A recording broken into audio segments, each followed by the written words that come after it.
द्वितीयो अध्याय। श्रीमद्देवी भागवत के महात्म्य के प्रसंग में स्यमंतक मणि की कथा। ऋषिगण बोले, महाभाग वासुदेव जी ने अपने पुत्र को किस प्रकार प्राप्त किया और वन में भ्रमण करते हुए श्री कृष्ण ने प्रसेन को कैसे खोजा। हे सुमते, हे सूत जी, किस विधि से और किस से वासुदेव जी ने श्रीमद्देवी भागवत पुराण का कथा का श्रवण किया, आप हम लोगों को यह कथा बताएं। सूत जी बोले, भोजवंशी सत्राजित द्वारकापुरी में आनंद पूर्वक निवास करता हुआ सूर्य की आराधना में तत्पर रहता था। वह सूर्य का परम भक्त एवं उनका मित्र था। कुछ समय के पश्चात सूर्यदेव उनके ऊपर प्रसन्न हो गए और उन्होंने उसे अपने लोक का दर्शन कराया। उसकी भक्ति तथा प्रेम से अत्यंत प्रसन्न हुए भगवान सूर्य ने सत्राजित को स्यमंतक मणि दे दी और वह मणि को अपने गले में धारण किए हुए द्वारका आ गया। उसे देखकर मणि के तेज से भ्रमित नागरिकों ने सत्राजित को सूर्य समझकर सुधर्मा नामक अपनी सभा में विराजमान श्री कृष्ण के पास पहुंचकर उनसे कहा, हे जगतपते, आपके दर्शन की अभिलाषा से भगवान सूर्य स्वयं आपके पास आ रहे हैं। यह बात सुनकर सभा में श्री कृष्ण हंसकर बोले, हे बाल स्वभाव नागरिकों, यह सूर्य भगवान नहीं है, यह बल्कि सत्राजित हैं, जो स्वयं सूर्य द्वारा प्रदत्त स्यमंतक मणि से दीप्तमान होता हुआ यहाँ आ रहे हैं। उसके पश्चात ब्राह्मणों को बुलाकर सत्राजित ने स्वस्ति वचन कराया और भली भांति पूजन करके उस मणि को अपने घर में स्थापित किया। वह मणि जहाँ रहती थी वहाँ किसी प्रकार की महामारी, दुर्भिक्ष तथा उपसर्ग का भय उत्पन्न नहीं होता था। और वो उस मणि की एक विशेषता यह भी थी कि वह नित्य 8 भर स्वर्ण दिया करती थी। तदंतर एक दिन सत्राजित के भाई प्रसेन ने उस मणि को गले में धारण कर सिंधु देशीय घोड़े पर सवार होकर आखेट के लिए वन की ओर प्रस्थान किया। वहां वन में किसी सिंह ने उसे देखा और घोड़े से प्रसेन को मारकर सिंह ने वह मणि स्वयं ले ली। इसके पश्चात महाबली ऋक्षराज जाम्बवान ने मणि धारण करने वाले उस सिंह को अपने गुफा के द्वार पर देखकर और उसे मारकर मणि स्वयं ले ली। पराक्रमी ऋक्षराज ने वह मणि खेलने के लिए अपने पुत्र को दे दी और वह बालक भी उस प्रदीप्त मणि को पाकर उसके साथ खेलने लगा। कुछ काल बीतने पर भी प्रसेन के वापस न लौटने पर सत्राजित अत्यंत दुखित हुआ और सोचने लगा कि मणि लेने की इच्छा से न जाने किसने प्रसेन को मार डाला। इसी बीच द्वारकापुर में नागरिकों को पारस्परिक बातचीत से किसी प्रकार यह किंवदंती फैल गई कि मणि के लोभ से वशीभूत श्री कृष्ण ने ही प्रसेन का वध किया है। श्री कृष्ण ने भी जब अपने विषय में अपयश की बात सुनी तो उन्होंने अपने ऊपर लगे हुए कलंक को परिमार्जन हेतु प्रसेन के अन्वेषणार्थ नागरिकों के साथ प्रस्थान किया। वन में पहुंचकर वे श्री कृष्ण ने सिंह द्वारा मारे गए प्रसेन को देखा और तदंतर गिरे हुए रक्त बिंदुओं से चिन्हित मार्ग का अनुसरण करके सिंह को खोजते हुए वे कुछ दूर पर चले गए। इसके पश्चात एक गुफा के द्वार पर मरे हुए सिंह को देखकर भगवान श्री कृष्ण करुणायुक्त वाणी में नागरिकों से बोले, मणि का हरण करने वाले को खोजने के लिए मैं इस गुफा के भीतर प्रवेश कर रहा हूँ। जब तक मैं वापस न आऊँ तुम लोग यहीं पर ठहरो। वे द्वारकावासी ठीक है ऐसा बोलकर वहीं पर ठहर गए और श्री कृष्ण गुफा के भीतर प्रविष्ट हुए जहाँ जाम्बवान का घर था। तत्पश्चात वहां पहुंचने पर श्री कृष्ण ने ऋक्षराज के पुत्र को मणि धारण किए देखकर मणि को छीनना चाहा। इस पर उसकी धात्री भयभीत होकर चिल्लाने लगी। तब धात्री की आवाज सुनकर जाम्बवान तुरंत वहां आ गया और वह अपने स्वामी श्री कृष्ण के साथ दिन रात निरंतर युद्ध करने लगा। इस प्रकार उन दोनों के बीच 27 दिनों तक भयंकर युद्ध हुआ। इधर द्वारकावासी गुफा के द्वार पर 12 दिनों तक तो श्री कृष्ण के आगमन की प्रतीक्षा करते हुए ठहरे रहे, किंतु इसके बाद वे भयभीत होकर अपने अपने घर चले गए और वहां पहुंचकर उन्होंने लोगों से सारा वृतांत कहा। द्वारकापुरी के सभी नागरिक यह सब सुनकर सत्राजित की भर्त्सना करता हुआ अत्यंत शोक विह्वल हो गए। महाभाग वासुदेव जी के अपने पुत्र का वह समाचार सुनकर परिवार सहित महान शोक से मूर्छित हो गए और बार बार सोचने लगे कि मेरा कल्याण किस प्रकार से हो। उसी समय ब्रह्मलोक से देवर्षि नारद वहां आ गए। वासुदेव जी ने उठकर उन्हें प्रणाम करके विधिवत उनकी पूजा की। देवर्षि नारद महामती यदुश्रेष्ठ वसुदेव जी से कुशल क्षेम पूछकर उनसे बोले, आप क्यों चिंतित हैं, यह मुझे बताइए। वासुदेव जी बोले, मेरा अतिशय प्रिय पुत्र श्री कृष्ण प्रसेन को खोजने के लिए द्वारका के नागरिकों के साथ वन में गया था। जहाँ उसने प्रसेन को मरा हुआ देखा इसके पश्चात प्रसेन को मारने वाले सिंह को भी एक गुफा में के द्वार पर मरा देखकर श्री कृष्ण नागरिकों के द्वार पर ही रोककर स्वयं गुफा के अंदर चले गए। बहुत दिन व्यतीत हो चुके हैं, किंतु मेरा पुत्र अभी तक नहीं लौटा है, जिससे मैं चिंतित हूँ। अतः हे मुने, आप कोई ऐसा उपाय बताइए जिससे मैं अपने पुत्र को प्राप्त कर सकूं। नारद जी बोले, हे यदुश्रेष्ठ, आप पुत्र की प्राप्ति के लिए अंबिका देवी की आराधना कीजिए। उनकी आराधना से शीघ्र ही आपका कल्याण होगा। वासुदेव जी बोले, हे भगवान, वे देवी कौन है? वे माहेश्वरी किस प्रकार के प्रभावशाली हैं तथा उनकी आराधना किस प्रकार की जाती है? हे देवर से कृपा करके यह बताएं। नारद जी बोले, हे महाभाग वासुदेव, देवी के अतुलित महात्म्य का विस्तार पूर्वक वर्णन करने में कौन समर्थ है? अतः मैं संक्षेप में ही कह रहा हूँ और आप उसे सुने।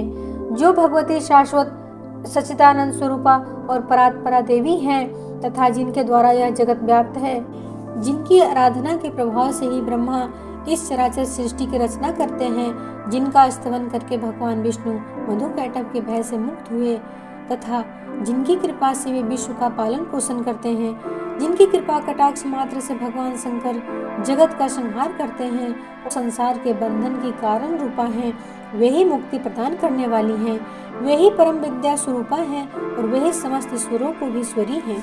अतः आप नवरात्र विधान के अनुसार जगदम्बा की विधिवत पूजा करके 9 दिनों में श्रीमद् देवी भागवत पुराण का श्रवण कीजिए, जिसके श्रवण मात्र से आप शीघ्र ही अपने पुत्र की प्राप्ति कर लेंगे।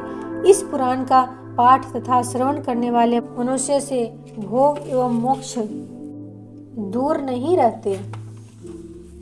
नारद जी के ऐसा कहने पर वे वसुदेव जी मुनि श्रेष्ठ नारद को प्रणाम करके अत्यंत प्रेम पूर्वक कहने लगे।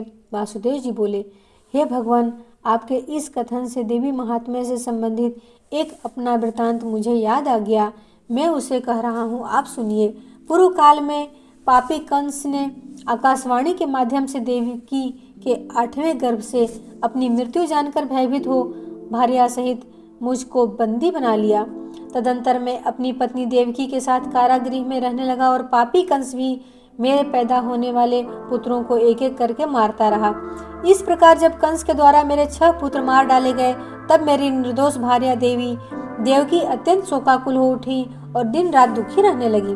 तत्पश्चात गर्ग मुनि को बुलाकर उनका अभिवादन तथा पूजन करके पुत्र प्राप्ति की कामना से मैंने उनसे देवकी का दुख बताकर कहा, हे भगवान, हे दया सिंधु, हे मुनिवर, आप यदुकुल के गुरु हैं, अतः मुझे आयुष्मान पुत्र की प्राप्ति का कोई उपाय बताइए। इससे अनंतर दया निधान गर्ग जी प्रसन्न होकर मुझसे कहने लगे। गर्ग जी बोले, हे महाभाग वासुदेव, अब आप उस सर्वश्रेष्ठ साधन को सुनिए जो भगवती दुर्गा अपने भक्तों की दुर्गति का विनाश करती हैं, और आप उन कल्याणकारिणी देवी की आराधना कीजिए। इससे शीघ्र ही आपका कल्याण होगा, क्योंकि उनकी आराधना से सभी लोगों के समस्त कामनाएं पूर्ण हो जाती हैं। दुर्गा की उपासना करने वाले मनुष्यों के लिए संसार में कुछ भी दुर्लभ नहीं है।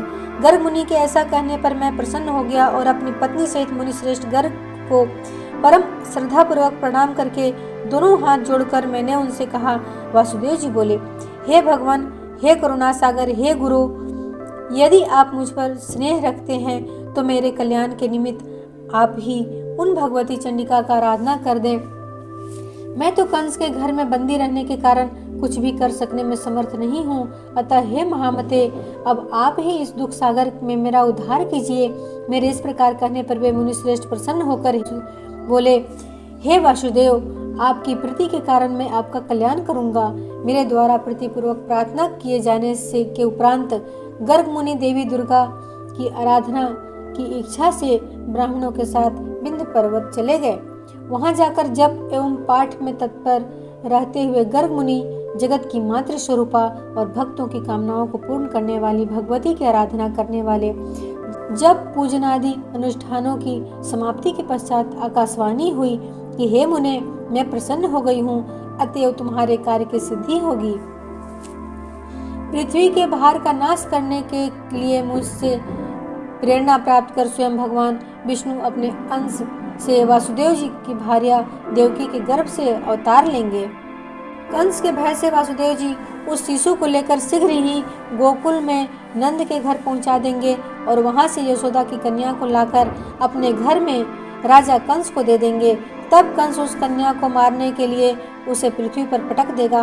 तदंतर उसके हाथ से छूटकर मेरी अंश स्वरूपा वह कन्या तत्क्षण अलौकिक रूप धारण करके विंध्य पर्वत पर चली जाएगी और निरंतर जगत का कल्याण करेगी। इस प्रकार उस आकाशवाणी को सुनकर गर्ग मुनि भगवती जगदम्बा को प्रणाम करके प्रसन्न मन से मथुरापुरी आ गए। आचार्य गर्ग के मुख से महादेवी के वरदान का बात सुनकर मैं पत्नी सहित अत्यंत प्रसन्न हुआ और परम आनंद विभोर हो उठा। तभी से मैं देवी के अच्युतम महात्म्य को जान रहा हूँ और हे देवर्षे, आज भी आपके मुखारविंद से मैंने वही देवी महात्म्य सुना है। अतः हे प्रभु, अब आप ही मुझे श्रीमद् देवी भागवत सुनाइए। हे दयानिधान, मेरे सौभाग्य से ही आप यहाँ पधारे हुए हैं। वासुदेव जी का वचन सुनकर प्रसन्न मन वाले नारद जी ने शुभ दिन एवं शुभ नक्षत्र में श्रीमद् देवी भागवत कथा का आरंभ किया। कथा में आने वाली विघ्न बाधाओं के सर्वनार्थ ब्राह्मण देवी के नवाक्षर मंत्र ओम ऐं ह्रीं क्लीं चामुंडाय विचे मंत्र का जप तथा मार्कंडेय पुराण में वर्णित देवी स्त्रोत का पाठ करने लगे। प्रथम स्कंद के आरंभ से ही वासुदेव जी देवर्षि नारद के मुख से निश्रित अमृत स्वरूपा श्रीमद् देवी भागवत पुराण का भक्ति पूर्वक श्रवण करने लगे। 9वें दिन कथा की समाप्ति होने पर महामनस्वी वासुदेव जी ने श्रीमद् देवी भागवत ग्रंथ का तथा कथावाचक दोनों की प्रसन्नता पूर्वक पूजा की। उधर कंदरा में श्री कृष्ण तथा जाम्बवान के बीच चल रहे युद्ध में श्री कृष्ण के मुष्टि प्रहारों से जाम्बवान का शरीर अत्यंत शिथिल पड़ गया था। उसी समय जाम्बवान को भी पूर्व काल की घटनाएं याद आ गईं और भगवान श्री कृष्ण को परम भक्ति के साथ प्रणाम करके अपने अपराध के लिए क्षमा याचना करते हुए उसने श्री कृष्ण से कहा, अब मुझे ज्ञात हो गया कि आप रघुश्रेष्ठ श्री राम ही हैं, जिनके भयंकर कोप से सागर तथा लंका नगरी दोनों क्षुब्ध हो गए थे और रावण अपने बंधु बांधवों सहित मारा गया था। हे श्री कृष्ण, वे राम आप ही हैं, अतः मेरी धृष्टता को क्षमा करें। मैं आपका सर्वथा सेवक हूँ, अतएव मेरे योग्य जो भी कार्य हो उसके लिए मुझे आदेश दीजिए। जाम्बवान का वचन सुनकर जगतपति श्री कृष्ण बोले, हे ऋक्षराज, मणि प्राप्त करने के लिए हम इस कंदरा में आए हुए हैं। तत्पश्चात ऋक्षराज जाम्बवान ने श्री कृष्ण की विधिवत पूजा करके स्यमंतक मणि तथा अपनी पुत्री जामवंती उन्हें प्रसन्नता पूर्वक अर्पित कर दी। श्री कृष्ण ने जामवंती को पत्नी के रूप में अंगीकार करके मणि को गले में धारण कर लिया और ऋक्षराज जाम्बवान ने से विदा लेकर वे द्वारकापुरी के लिए प्रस्थित हुए। उधर द्वारिका में उदार हृदय श्री वासुदेव जी ने श्रीमद् देवी भागवत पुराण कथा की समाप्ति के दिन ब्राह्मणों को भोजन कराया तथा नानाविध दक्षिणाओं से उन्हें संतुष्ट किया। ब्राह्मण वासुदेव को आशीर्वचन प्रदान कर रहे थे। उसी समय भगवान श्री कृष्ण मणि धारण किए हुए अपनी पत्नी जामवंती के साथ वहां आ पहुँचे। भार्या सहित भगवान श्री कृष्ण को देखकर वासुदेव जी तथा उपस्थित जन समूह की आंखें हर्षातिरेक अश्रु से परिपूर्ण हो गईं और वे परम आनंदित हुए।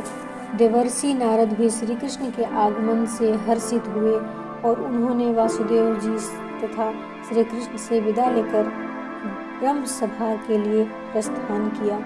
जो मनुष्य निष्कपट भक्ति एवं शुद्ध हृदय से भगवान के इस विख्यात तथा कलंक नाशक चरित्र का पाठ एवं श्रवण करता है वह पूर्ण सुखी हो जाता है। जगत में सभी कामनाएं पूर्ण हो जाती हैं तथा मृत्यु के तदंतर वह मोक्ष प्राप्त करता है। इति श्री स्कंद पुराणे मानस खंडे श्रीमद्देवी भागवत महात्मने वासुदेवस्य देवी भागवत